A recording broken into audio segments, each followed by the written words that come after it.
فجر کی قسم اور 10 راتوں کی اور جفت اور طاق کی اور رات کی جب رخصت ہونے لگے، اور بے شک یہ چیزیں عقل مندوں کے نزدیک قسم کھانے کے لائق ہیں، اس بات پر کہ کافروں کو ضرور عذاب ہوگا۔ کیا تم نے نہیں دیکھا کہ تمہارے پروردگار نے قوم عاد کے ساتھ کیا کیا، جو ارم کہلاتے تھے، دراز قد مانند ستونوں کے، کہ تمام ملک میں ایسے پیدا نہیں ہوئے تھے؟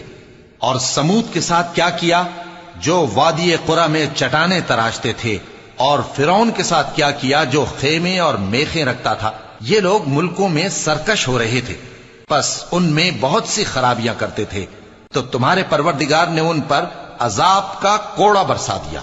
بے شک تمہارا پروردگار طاق میں ہے۔ مگر انسان عجیب مخلوق ہے کہ جب اس کا پروردگار اس کو آزماتا ہے کہ اسے عزت دیتا اور نعمت بخشتا ہے تو کہتا ہے کہ میرے پروردگار نے مجھے عزت بخشی، اور جب دوسری طرح آزماتا ہے کہ اس پر روزی تنگ کر دیتا ہے تو کہتا ہے کہ میرے پروردگار نے مجھے ذلیل کیا۔